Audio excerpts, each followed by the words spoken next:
Hello guys, स्वागत है आप सबका। तो आज हम बात करेंगे अदानी ग्रुप की, और ये बड़ी खबर निकल कर आ रही है अभी अभी कि अदानी ग्रुप का एनसीडी अगले 10 दिनों में लॉन्च होगा। और हिडनबर्ग की रिपोर्ट फुस और फंड जुटाने का काम दुरुस्त। और ये जो है बात हो रही है अदानी एंटरप्राइज की, लेकिन आपकी इसके अंदर होल्डिंग हो या ना हो, पूरा वीडियो ज़रूर देखें। पूरे ग्रुप को इससे फ़ायदा हो सकता है। क्यों? क्योंकि जो सेंटीमेंट की बात करें वो यहाँ पर जो है अच्छा दिख रहा है। यहाँ पर जो है ऐसा लग रहा है कि ये जो हिडनबर्ग ने जो रिपोर्ट दी थी, इन्वेस्टर जो बड़े हैं, बड़े इन्वेस्टर का जो है इनके ऊपर कोई भी असर नहीं हुआ। और अभी भी जो है अदानी ग्रुप अच्छा खासा कॉन्फिडेंस है। पैसे जुटाने की जो इसका जो प्लान था वो जो है अभी भी बरकरार है।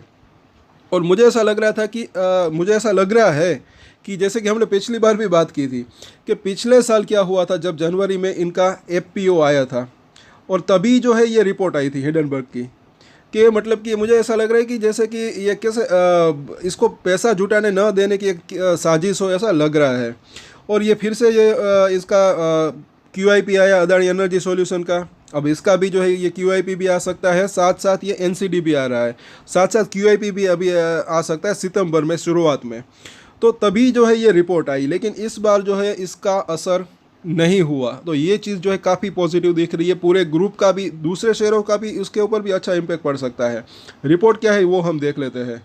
कि टाइमिंग की एक कमाल की चीज़ है ये। ज़रा इसके अंदर इस टाइम जो है हिडनबर्ग का ज़्यादा जो है, इसका मतलब कि ये हार रहा है, ये चीज़ यहाँ पर दिख रही है। आगे देखें कि सही वक्त पर सही चीज़ हो जाए तो फिर क्या कहने। और शायद अदानी ग्रुप ने ये बात अच्छी तरह समझ ली है।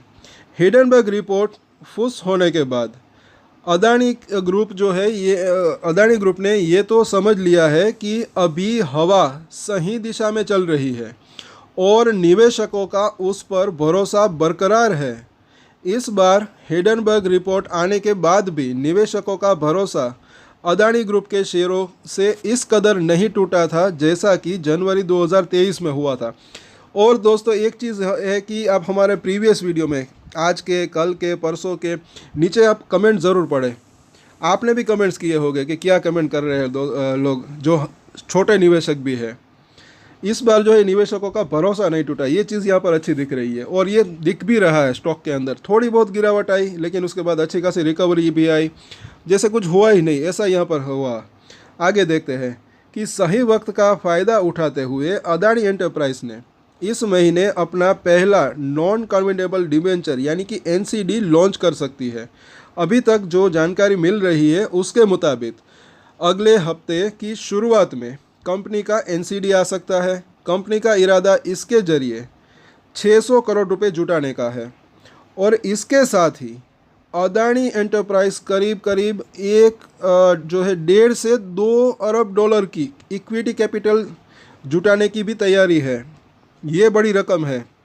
और कंपनी इसके लिए सितंबर के पहले 15 दिनों में क्वालिफाइड इंस्टीट्यूशन प्लेसमेंट यानी क्यूआईपी लॉन्च कर सकती है। ये जो है 1.5 से 2 अरब डॉलर की रकम, मतलब कि काफ़ी बड़ी रकम ये हो सकती है। मतलब कि 12 से 15 हज़ार करोड़ एटलीस्ट, अगर आप कह देते हैं, फिर उससे भी ज़्यादा ये पैसा अगर ये जुटा लेती है तो अच्छा रह सकता है और सक्सेसफुल हो ही सकता है।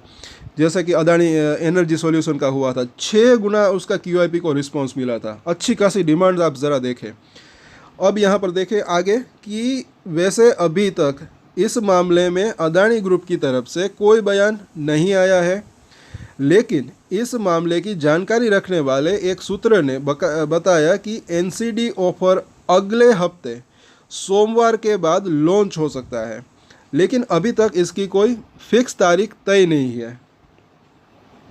कंपनी के लिए ये मौका इसलिए भी खास है क्योंकि अदानी ग्रुप पहली बार कोई एनसीडी लॉन्च कर रहा है। दरअसल कंपनी फंडिंग सोर्स को डाइवर्सिफाइड करने की कोशिश कर रहा है, और यही वजह है कि वह अगर जो है अलग अलग तरीके से फंड जुटाने के तरीके आजमा रहा है। थोड़े पैसे एनसीडी के ज़रिए, थोड़े पैसे क्यूआईपी के ज़रिए, इस तरीके से।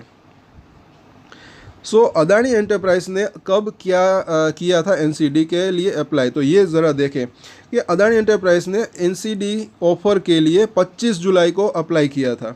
कंपनी ने स्टॉक एक्सचेंज को दी गई जानकारी में बताया था कि वह 600 करोड़ रुपए का एनसीडी जारी कर सकती है। इस इश्यू में 300 करोड़ रुपए का बेस अमाउंट शामिल था और अगर डिमांड अच्छी रही तो और 300 करोड़ रुपए जुटाने का प्रोविज़न है। और मुझे ऐसा लग रहा है कि डिमांड तो अच्छी रह ही सकती है, तो 600 करोड़ का ही एनसीडी ये लोग 600 करोड़ रुपए जुटा सकते हैं। एनसीडी से जुटाए गए फंड का इस्तेमाल कंपनी अपने कर्ज को चुकाने के लिए कर सकती है और ये अपना पूरा कर्ज चुका सकती है या कुछ हिस्सा पेमेंट जो है कर सकती है। अगर हम क्यूआईपी की बात करें तो कंपनी कई इंस्टीट्यूशनल इन्वेस्टमेंट के साथ चर्चा कर रही है अभी, और इस मामले की जानकारी रखने वाले एक अन्य सूत्र ने बताया कि अदानी एंटरप्राइज सितंबर के पहले 15 दिनों में क्यूआईपी लाने की तैयारी कर रहे हैं। और ये क्यूआईपी लाना भी आसान बात नहीं है, उसके अंदर भी कुछ काफ़ी मेहनत करनी पड़ती है, जैसे कि कई लोगों से बात करना पड़ता है। बड़े बड़े इन्वेस्टर की अगर बात करें, आगे देखते हैं कि हालांकि इसकी तारीख काफ़ी हद तक शेयर बाज़ार के हालात और निवेशकों की डिमांड से तय होगा। इस फंड का इस्तेमाल कैपिटल एक्सपेंडिचर के साथ साथ कंपनी के कर्ज को कम करने के लिए किया जाएगा, क्योंकि ये रकम जो है काफ़ी बड़ी होगी। इससे भी कंपनी को फ़ायदा हो सकता है। जैसे अदानी एनर्जी सॉल्यूशन की बात करें तो उसको भी शेयर के अंदर अच्छी तेज़ी आई, क्या इसके अंदर तेज़ी आती है नहीं वो भी देखना बनता है। इसके चार्ट के ऊपर हम कल चर्चा करेंगे। कल छुट्टी का दिन है, 15 अगस्त है, तो आराम से वो वीडियोस भी आप देख सकते हैं। अगर आप नए हैं इस चैनल के ऊपर तो सब्सक्राइब ज़रूर कर लेना। आगे आखिर में देख लेते हैं कि अदानी एंटरप्राइज पर जून 2024 तक 42,753 करोड़ रुपए का नेट डेट था। अदानी एनर्जी सॉल्यूशन ने $1 अरब के शेयर बेच के जिसकी काफ़ी अच्छी डिमांड थी। अदानी एनर्जी क्यूआईपी में राजीव जैन की कंपनी जीक्यूजी पार्टनर्स और अबू धाबी के सॉवरेन वेल्थ फंड एडीआईए और इंटरनेशनल होल्डिंग कंपनी जैसे ग्लोबल इन्वेस्टर की दिलचस्पी दिखाई थी। घरेलू म्यूचुअल फंड ने $325 मिलियन यानी करीब 2700 करोड़ रुपए से ज़्यादा के शेयरों के लिए बोली लगाई थी। इनमें SBI mutual fund, HDFC mutual fund, Tata mutual fund, बंधन, एक्सिस और अन्य फंड भी शामिल थे। बड़े बड़े नाम हैं ये। और मनी कंट्रोल की रिपोर्ट के अनुसार एसबीआई म्यूचुअल फंड ने 800 करोड़ रुपए के शेयरों के लिए बोली लगाई थी। अब देखना है कि अदानी ग्रुप का नया प्लान क्या मोड़ लेता है। तो ये जो है खबर एक अच्छी खासी यहाँ पर दिख रही है।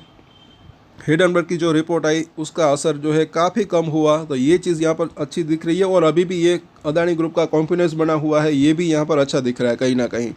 और अगर ये पैसे जुटा लेता है तो ये भी कंपनी के लिए अच्छा रह सकता है। तो अदानी एंटरप्राइज के अंदर अगर आपकी होल्डिंग नहीं भी है तो चाहे तो इसके ऊपर अपनी नज़र बना के रख सकते हैं।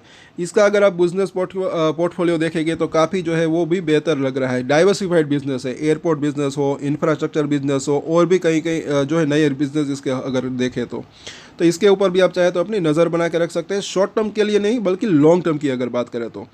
और वो भी अगर आप चाहे तो देखिए, कई बार मैंने बात की कि थोड़ा थोड़ा करके खरीदना, थोड़ा थोड़ा कर बेचना, वो भी एक अच्छी स्ट्रेटजी रह सकती है। तो आप चाहे तो वो स्ट्रेटजी भी अपना सकते हैं अपनी मर्ज़ी से। सो इसके ऊपर आप चाहे तो अपनी नज़र बना के रख सकते हैं और पूरे ग्रुप के ऊपर इसका पॉजिटिव इफेक्ट भी पड़ सकता है। सो आज के वीडियो में इतना ही। और एक स्टैंडर्ड डिस्क्लेमर जो कि मैं हमेशा देता हूँ, आप कोई भी ट्रेड ले उससे पहले अपनी रिसर्च करें, अपने फाइनेंशियल एडवाइजर की सलाह ले, उसके बाद ही कोई डिसीजन ले। और डिसीजन ले तो उसकी जिम्मेदारी मैच्योरिटी के साथ खुद ही ले। ये वीडियो मैंने एजुकेशन पर्पज़ के लिए बनाए, मेरी तरफ से कोई भी बाय या सेल की रिकमेंडेशन नहीं है। Thank you.